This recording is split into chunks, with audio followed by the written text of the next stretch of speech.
আসসালামু আলাইকুম, welcome to my channel. কেমন আছেন সবাই? আশা করি অনেক অনেক ভালো আছেন। আমিও আপনাদের দোয়াতে আল্লাহর রহমতে অনেক অনেক ভালো আছি। আমি দোয়া করি আপনারা যে যেখানে থাকেন অনেক ভালো থাকেন, অনেক সুখে থাকেন। আল্লাহ তাআলা সবাইকে যেন ভালো রাখে সেই কামনাই করি।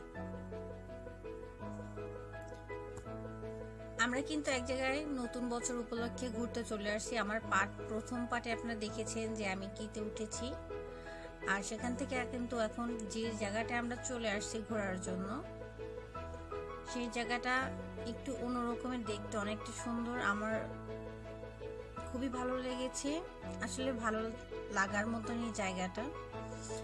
যদিও আমাদের ধর্মের কিছু না, তারপরও এটা যার যার ব্যক্তিগত জায়গা থেকে কিন্তু আসা, আর আসলে বসে থাকার মতো বা ভালো লাগার মতো একটা দৃশ্য। আশা করি সবার ভালো লাগবে। যারা দূর থেকে, অনেক দূর দূরান্ত থেকে দেখতে পাচ্ছেন না বা চাইলেও যেতে পারতেছেন না, তারা কিন্তু আমার ভিডিওটা থেকে দেখে নিতে পারেন এরকম সুন্দর সুন্দর জায়গা। তার আগে বলে নিচ্ছি, আমার ভিডিওটা দেখে যদি আপনাদের ভালো লাগে তাহলে কিন্তু অবশ্যই লাইক, কমেন্ট, শেয়ার করবেন। আমার এরকম নিত্য নতুন ভিডিও পেতে চ্যানেলটিকে সাবস্ক্রাইব করে অবশ্যই পাশে থাকবেন, সাথে বেল বাটনটা অন করে দেবেন, যাতে করে আমার নতুন কোনো ভিডিও আসলে সর্বপ্রথম আপনি দেখতে পান।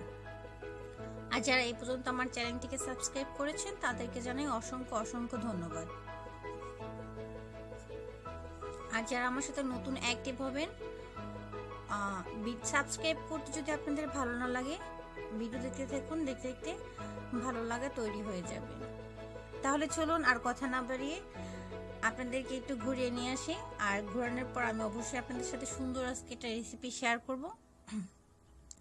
আমরা এটা সবাই কম বেশি খেয়ে থাকি, আর খুব মজাদার একটা খাবার, আপনাদের কাছে অবশ্যই হয়তো ভালো লাগবে। সেটা না বাড়িয়ে চলুন এখন একটু ঘুরে নেওয়া যাক।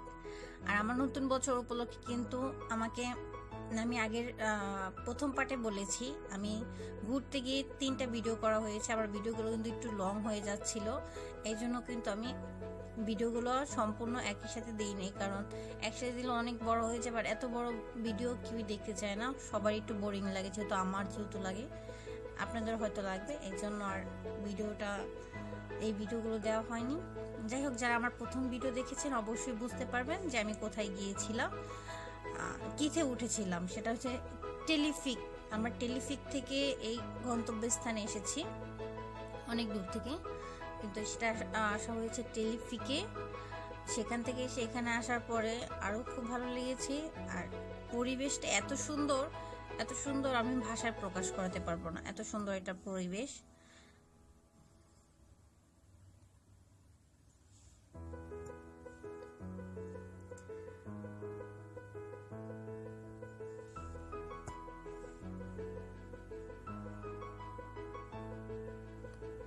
দেখতে পাচ্ছেন, এরা কিন্তু, এদের ধর্ম কিন্তু খ্রিস্টান। এরা, আমরা যেখানে থাকি মোটামুটি ধরতে গেলে যে খ্রিস্টান রাষ্ট্র, এখানে বেশিরভাগ মানুষই খ্রিস্টান, মুসলিম একটু কম। যাই হোক, যা যা ধর্ম সবাইকে সম্মান করা উচিত। এদের এটাকে সম্ভবত গির্জা বলে, যাই বলে, আমি নামটা শিওর জানি না, কিন্তু এই জায়গাটার নাম জানি। কিন্তু এই যে ভারসাম্য করা একটা যে জিনিসটা, ওটার নামটা আমি জানি না, ওটাকে কি বলে। দেখতেই পাচ্ছেন কত সুন্দর একটা মনোরম পরিবেশ, কিছু ফুল ফুটে আছে।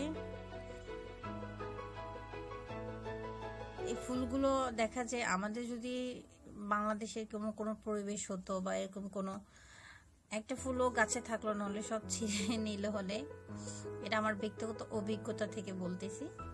আমি জানি না এখন বর্তমান হয়তো অনেকে ছিঁড়ে, অনেকে ছিঁড়ে না। যাই হোক, এখানে কিন্তু কেউ কোনো কিছুই নষ্ট করে না, সে বসে দেখে, যার যেরকম ভালো লাগে।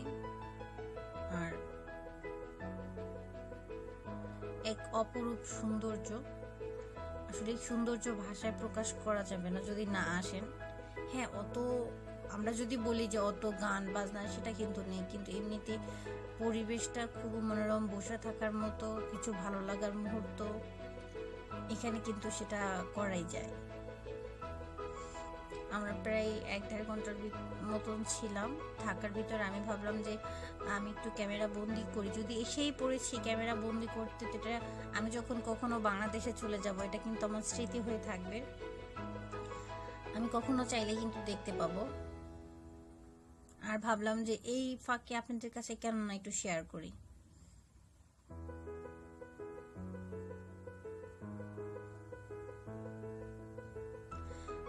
আর বলেছিলাম আমার নতুন বছরে, আমি ফার্স্ট আমার পার্টে বলেছিলাম যে আগের ভিডিওতে যারা দেখেছেন যে আমাকে এই নতুন বছরে কে কি গিফট করেছে। অবশ্যই আমাকে গিফট করেছে, আমরা ঘুরতে গিয়েছিলাম, অবশ্য আমার কাছের মানুষটা আমাকে ঘুরতে নিয়ে গিয়েছিল, কিন্তু তার থেকে বড় সারপ্রাইজ দিয়েছে আমার ফ্রেন্ড, কারণ ও কিন্তু টিকিটের টাকাটা সম্পূর্ণ পে করেছে।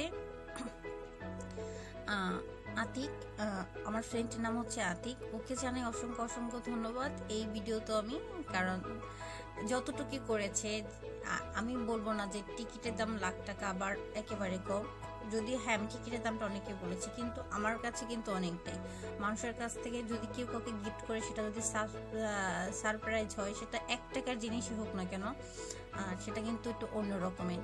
আমরা কিন্তু গাড়িতে বসে টাকা নিয়ে আতিককে করেছিলাম, কিন্তু আতিক কিন্তু নেয়নি, সে বলেছে সে আমাকে গিফট করেছে। গিফটটা শুধু আমাকে করেনি, আমরা 5 জন ছিলাম, 5 জনের টিকিটের টাকাটাই ওই পে করেছে, অন্য আর কেউ না। আসা না যাওয়ার জার্নিটাও করেছে। এর সাথে সাথে আরেকটা ভাইয়া ছিল, সেও কিন্তু আসার বাস বহনটা করেছে। কারণ এই কথাগুলো বলতে না আমার ভালো লাগতেছে, কারণ যে হ্যাঁ আমি তাদের এই অসম্মান করতেছি বা ছোট করতেছি না, যে আসার সময় তারা কিন্তু করেছে, আমি জানতাম না।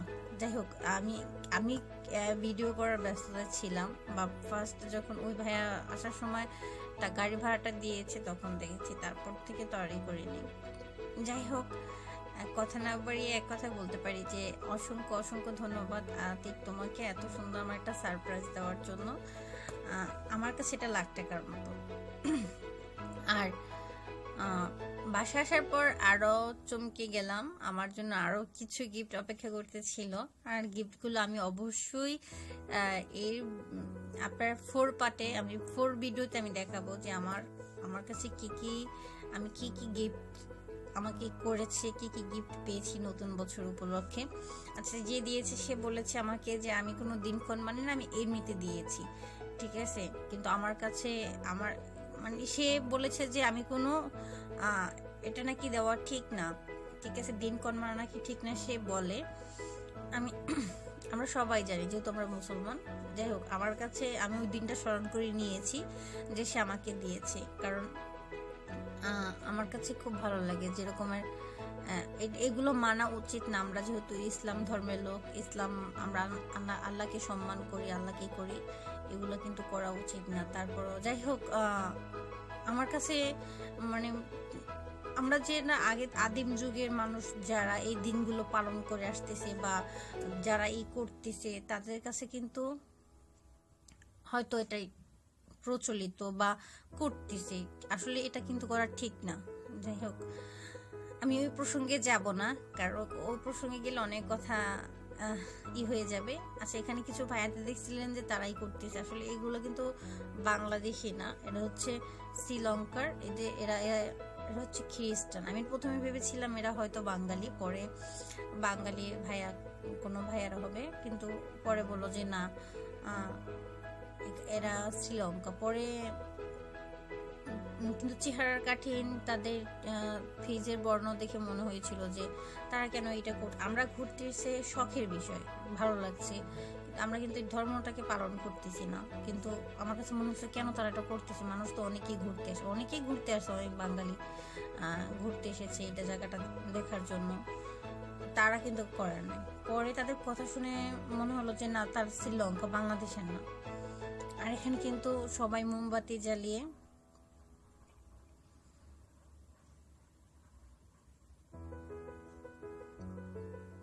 সবাইকে স্মরণ করতেছে। কাকে স্মরণ করতেছে আমি জানি না, হয়তো ওদের গির্জা বা আল্লাহ বলেন, এরা যে, আমরা তো আল্লাহকে আল্লাহই বলি, এদের ধর্মকে কি বলে আমি জানি না, খ্রিস্টানদের। আর এখান থেকে তাকালে আপনি নদীর সাইডটা মনে হবে কি একেবারে পুরো লেবাননটা আপনার হাতের মুঠোয়, একেবারে সব কিছু মানে আমি এক কথা বোঝাচ্ছি, সব কিছু একেবারে এর মতো দেখা যায়। মানে সেটা হচ্ছে ছোট, এমন আমরা অনেক উপরে অনেক উপরে অনেক উপরে, তো এই জন্য মনে হচ্ছে যে সব কিছু ছোট, শুধু আমরাই যেখানে সেখানে। এখানে কিন্তু কিছু আবার ধর্ম মানে মেনে তারা কিন্তু টাকা ফলায়, দেখতে পাচ্ছেন পানির ভিতরে টাকা ফলিয়েছে। এটা কিন্তু ধর্মটাকে মেনে, আমি জানি না কেন এই টাকাটা দেওয়া হয়। যাই হোক, এদের হয়তো আমাদের বাংলাদেশে কিছু কিছু মাজার আছে এরকম টাকা দেওয়া হয়, জাস্ট এটাও এরকমের। আর কথা না বাড়িয়ে আমি কিন্তু চলে যাব আজকে আমার সেই রেসিপিটাকে নিয়ে।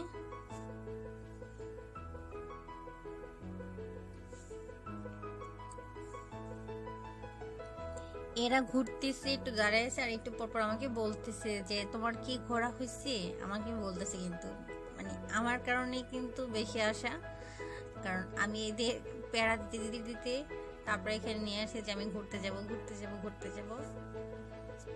এখানে কিন্তু আমি বলে দিচ্ছি একটা ভাইয়া, ভাইটার নামটা আমি ভুলে গেছি। তারপর হয়েছে আতিক, এটা আমার একটা বান্ধবী। তারপরে হচ্ছে আমার প্রিয় মানুষটা, সেই অনেক দূরে। যাই হোক, বাসায় চলে আসছি।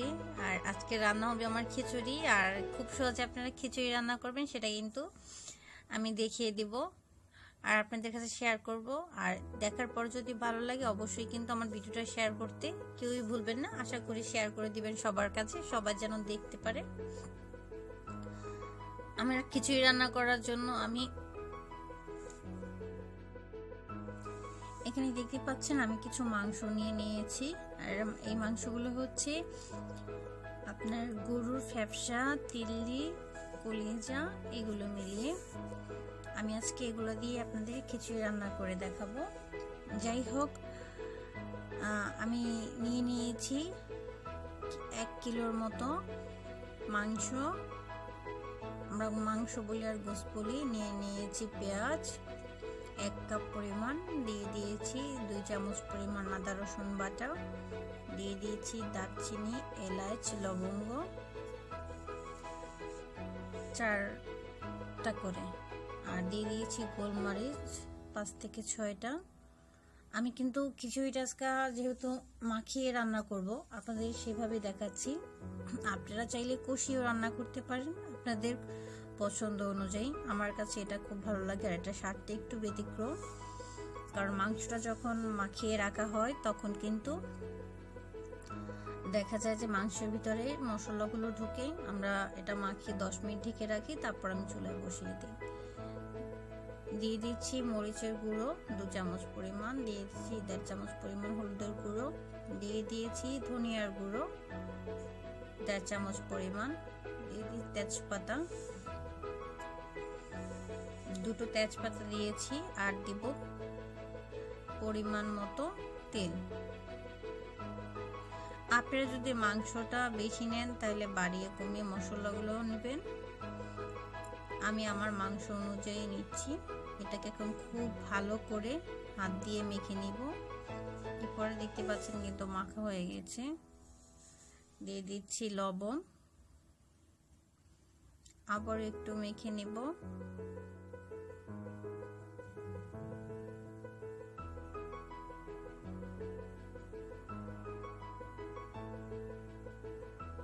আমি এটাই কিন্তু 10 মিনিটের জন্য ঢেকে রাখবো।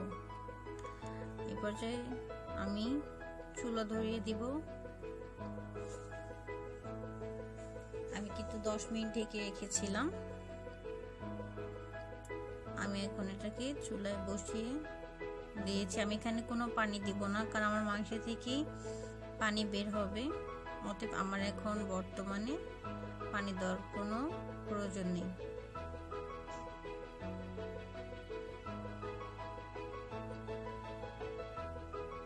আমি এটা খুব ভালো করে কষিয়ে নিব।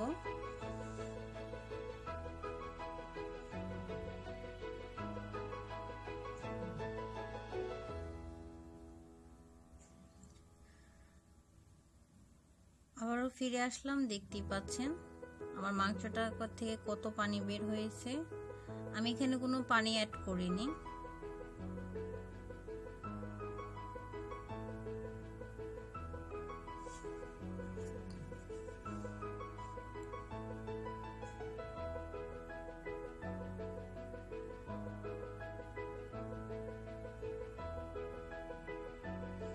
এই পর্যায়ে কিন্তু আমার মাংসটা হয়ে গেছে। আমি কিন্তু আর কোনো পানি অ্যাড করিনি, কারণ এটা আমি খুব লো আঁচে দিয়ে মাংসটাকে সিদ্ধ করে নিয়েছি। আমার এটা কিন্তু মাখা মাখা হয়েছে, আর মাংসটা কিন্তু দেখতে পাচ্ছি সুন্দর একটা কালারফুল চলে আসছে। আমি এটাকে উঠিয়ে রাখবো। এখন আমি খিচুড়ির জন্য চাল মেপে নিব, আর এই চাল নিয়ে নিচ্ছি। আমি আধা কেজি চাল নিব, আধা কেজির একটু বেশি, 2 কাপ পরিমাণ। আর 2 কাপ পরিমাণ আপনার মসুরি ডাল নিব। যাদের খেসারি ডাল আছে, মুগ ডাল আছে, তারা সেটা দিয়েও করতে পারেন। আমার এখানে যেহেতু নেই, অতএব আমি মসুরি ডালটা দিয়েই খিচুড়ি রান্না করব।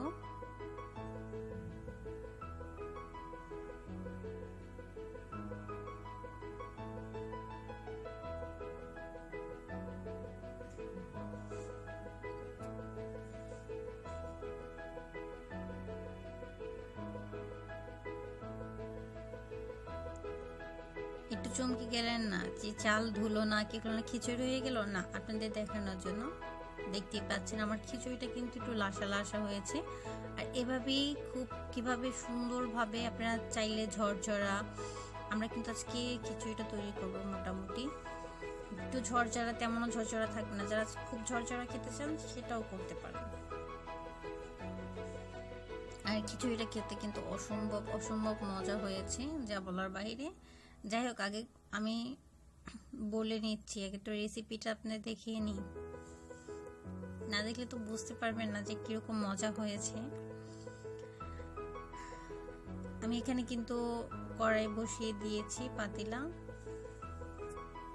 দিয়ে দিচ্ছি তেল।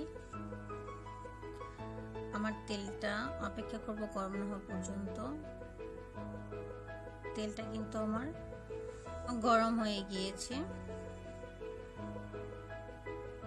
আমি এর ভিতরে এখন পেঁয়াজ দিয়ে দিব। আপনারা চাইলে কিন্তু মাংসের সাথে চালটা ধুয়ে দিতে পারেন। আমি একটু চালটাকে ভেজে নিব, এই জন্য আমার এরকম করে রান্না করা। আপনারা চাইলে মাংসটা আমি কষিয়ে রেখে দিয়েছি, এটা না করে আপনি মাংসটা কষিয়ে সেদ্ধ করে তারপর সেখানে চাল ঢাল ধুয়ে দিতে পারেন। আরও চাইলে কিছু মশলা অ্যাড করতে পারেন। এখানেও দিয়ে দিচ্ছি আমি 2টো তেজপাতা, 5টা গোলমরিচ,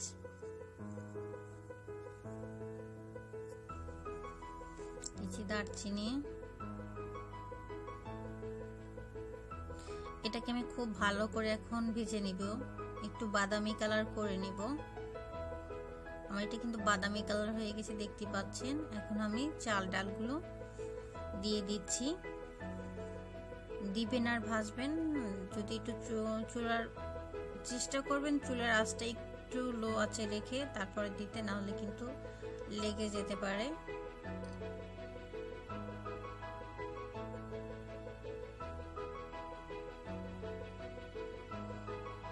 আমি এটাকে খুব ভালো করে এখন ভেজে নিব। আমার দেখতে পাচ্ছেন এটা কিন্তু ভাজা একটু মোটামুটি হয়ে গিয়েছে। আমি এর সাথে আলু দিয়ে আবার একটু ভেজে নিব।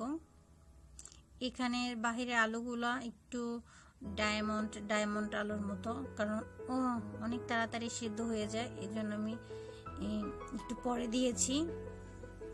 বাংলাদেশের আলুগুলো আপনার সিদ্ধ হতে একটু সময় লাগে, দেখা যায় ওটা চালের সাথে সাথে দিয়ে দেয়।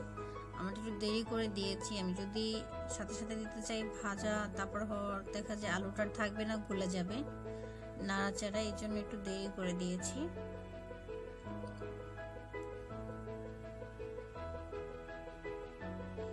এর সাথে কিন্তু আমি এখন পানি অ্যাড করতেছি। আমি কিন্তু ফুটন্ত পানি দিচ্ছি, আমি পানিটা ফুটিয়ে নিয়েছি। আপনারাও চেষ্টা করবেন পানিটা ফুটিয়ে নিতে। আর আমি কিন্তু আজকে তৈরি করেছি বাসমতি চাল দিয়ে খিচুড়িটা। আপনারা যারা সিদ্ধ চাল দিয়ে তৈরি করবেন তারা আপনারা না চাইলেও আপনারা কিন্তু ঠান্ডা পানিটা ব্যবহার করতে পারেন, কারণ সিদ্ধ চালটা সিদ্ধ হতে অনেকটা সময় লেগে যায়। আমার যেহেতু বাসমতি চাল, এটা সিদ্ধ হতে সময় লাগবে না। ডালটাও কিন্তু মসুরি ডাল, দুটোটাই অতি তাড়াতাড়ি সিদ্ধ হওয়ার জিনিস। অতএব এই জন্য আমি গরম ফুটন্ত পানি দিয়েছি। দিয়ে দিয়েছি বোম্বাই মরিচ কুচিয়ে, দিয়ে দিয়েছি 2টো কাঁচা মরিচ। আমরা যেহেতু একটু ঝাল খেতে পছন্দ করি এই জন্য ঝালটা দিয়েছি। আসলে পানির মাপটা তো বলা যায় না, আপনারা কিভাবে খিচুড়িটা খাবেন সেই অনুযায়ী পানিটা অ্যাড করবেন। আপনারা যদি একটু ঝরঝরা খেতে চান পানির মাপটা অবশ্যই মেপে দিতে হবে। আর যারা একটু অন্যরকমের খেতে চান, এরকম পানি পানি বা একটু পানি থাকবে, ওইটা করতে গেলে আপনার পানির পরিমাণটা একটু বাড়িয়ে দিতে হবে।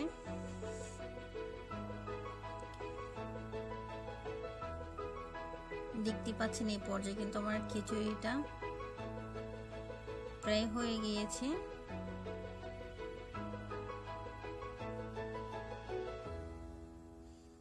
আমি কিন্তু আর লবণ অ্যাড করেছিলাম না, কারণ মাংসতে যেহেতু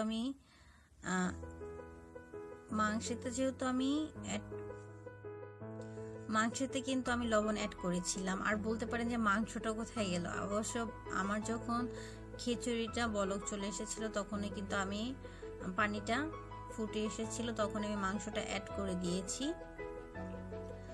তখন আমি মাংসটা ঢেলে দিয়েছি এর সাথে।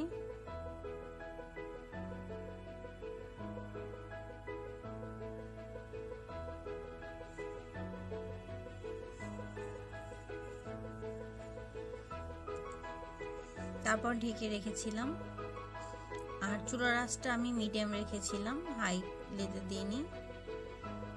এ পর্যায়ে কিন্তু আমার খিচুড়ি হয়ে গেছে। আর আমি দিয়ে দিয়েছি ধনিয়া পাতা।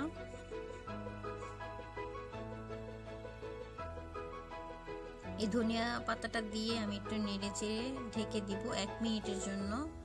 জাস্ট 1 মিনিটের জন্য, বেশি দিব না, কারণ বেশি দিলে ধনিয়ার একটা যে ঘ্রাণ আছে ওটা চলে যাবে। আমার এই পর্যায়ে কিন্তু খিচুড়ি রান্না করা হয়ে গিয়েছে খুব সহজে, অল্প সময়। আর নতুন বছরের নতুন কিছু খিচুড়ি খাওয়াটা, এটা তো আরো দারুণ ব্যাপার। আমি কিন্তু আপনাদের পরিবেশন করে দেখাচ্ছি যে খিচুড়িটা আমার কেমন হয়েছে। আপনারা চাইলে এই খিচুড়িটাকে একটু সুন্দর করতে, একটু ডেকোরেশন করতে পারেন। যে কোনো কিছু দিয়ে, আপনার বাসায় লেবু থাকলে কারোর সামনে যদি পরিবেশন করে দিতে চান তাহলে এরকম কিন্তু সুন্দর শর্টকাট একটু ডেকোরেশন করে সামনে পরিবেশন করে দিতে পারেন। দেখতে একটু অন্যরকম লাগবে, খেতেও ভালো লাগবে।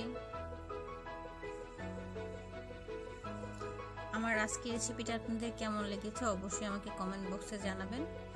আমার ভিডিও দেখে যদি আপনাদের ভালো লাগে অবশ্যই শেয়ার করবেন, আশা রাখি। আর আমার কথার মাঝে যদি কোনো ভুল ত্রুটি হয়ে থাকে অবশ্যই ক্ষমার দৃষ্টিতে দেখবেন। সবাই ভালো থাকবেন। আমি আবারও হাজির হয়ে যাব আমার নতুন কোনো ভিডিও নিয়ে।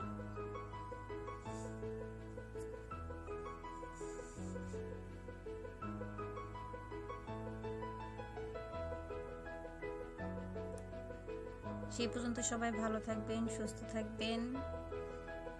আমি মিস বর্ষা, আবারও নতুন কোনো কিছু নিয়ে আপনাদের মাঝে হাজির হয়ে যাব। আসসালামু আলাইকুম।